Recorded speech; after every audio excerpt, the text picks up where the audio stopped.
straight from the Ninth Circuit Federal Appeal Court.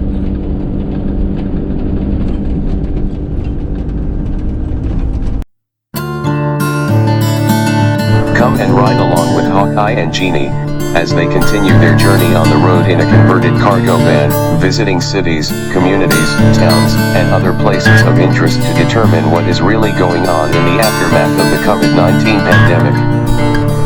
Who is in business and who is not?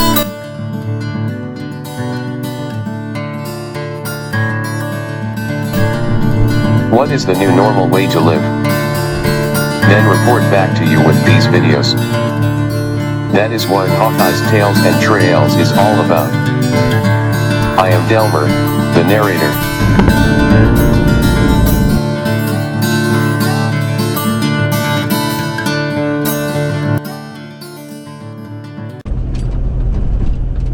Look at that, I named a street after Jim Morrison.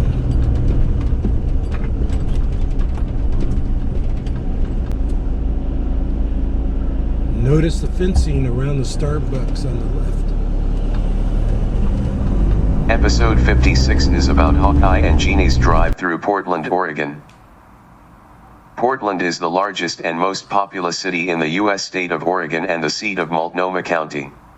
It is a major port in the Willamette Valley region of the Pacific Northwest, at the confluence of the Willamette and Columbia rivers in northwestern Oregon.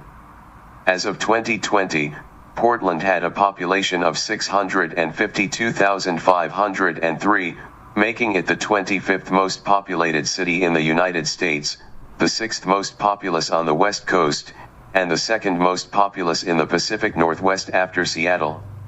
Approximately 2.5 million people live in the Portland metropolitan statistical area. Approximately 47% of Oregon's population resides within the Portland metropolitan area. Named after Portland, Maine, the Oregon settlement began to be populated in the 1830s near the end of the Oregon Trail. Its water access provided convenient transportation of goods, and the timber industry was a major force in the city's early economy. At the turn of the 20th century, the city had a reputation as one of the most dangerous port cities in the world, a hub for organized crime and racketeering. After the city's economy experienced an industrial boom during World War II, its hard-edged reputation began to dissipate. Beginning in the 1960s, Portland became noted for its growing progressive political values, earning it a reputation as a bastion of counterculture. In the 1990s, the technology industry began to emerge in Portland, specifically with the establishment of companies like Intel, which brought more than $10 billion in investments in 1995 alone. After 2000, Portland experienced significant growth, with a population rise of over 90,000 between the years 2000 and 2014. The city's increased presence within the cultural lexicon has established it as a popular city for young people, and it was second only to Louisville, Kentucky as one of the cities to attract and retain the highest number of college-educated people in the United States. Between 2001 and 2012, Portland's gross domestic product per person grew 50%, more than any other city in the country. There seems to be a unique ideology in Portland, Oregon. The city operates with a commission-based government guided by a mayor and 4 commissioners, as well as Metro, the only directly elected metropolitan planning organization in the United States. Its climate is marked by warm, dry summers and cool, rainy winters. This climate is ideal for growing roses, and Portland has been called the City of Roses for over a century. We at Stray Cat have discussed if the city of Pasadena, California is aware of this.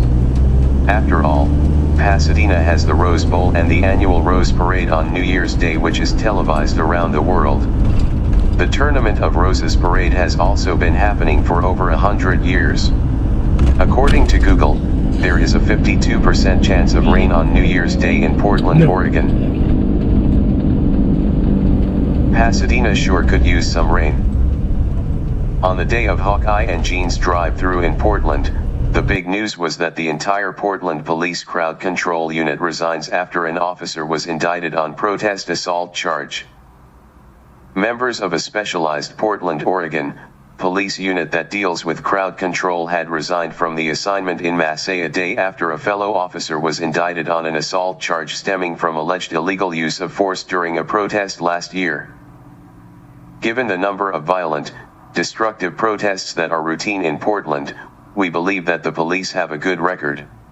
The demonstrations have continued to be what the local media describe as violent. It has been going on almost nightly since the death of George Floyd. The Portland Police Bureau's Rapid Response Team, which is primarily responsible for providing public safety at crowd events, consisted of approximately 50 officers, all of whom resigned on June 18, 2021, the Bureau announced. The assignment is voluntary, and the officers will remain on the force and continue their regular assignments, the Bureau states. The city has acquired a diverse range of nicknames throughout its history, though it is most often called Rose City or the City of Roses, the latter of which has been its unofficial nickname since 1888 and its official nickname since 2003.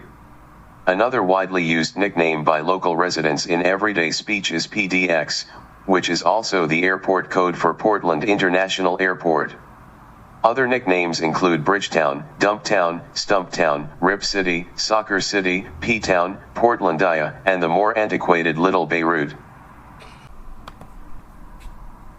2019 survey by the city's budget office showed that homelessness is perceived as the top challenge facing Portland and was cited as a reason people move and do not participate in park programs. Calls to 911 concerning unwanted persons have significantly increased between 2013 and 2018, and the police are increasingly dealing with homeless and mentally ill. It is taking a toll on sense of safety among visitors, and residents and business owners are adversely impacted.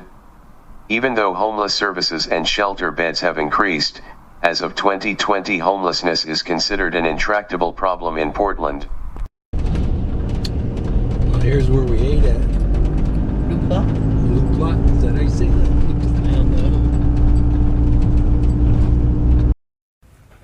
Thank you very much for watching our videos.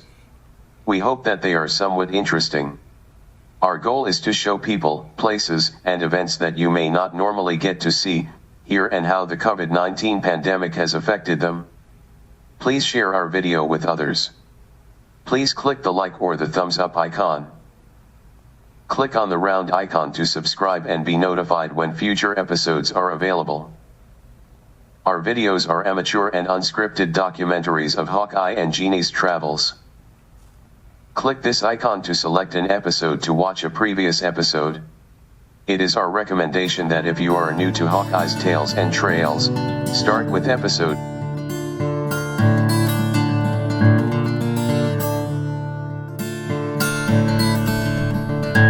I am Delver, the narrator. Live long and prosper.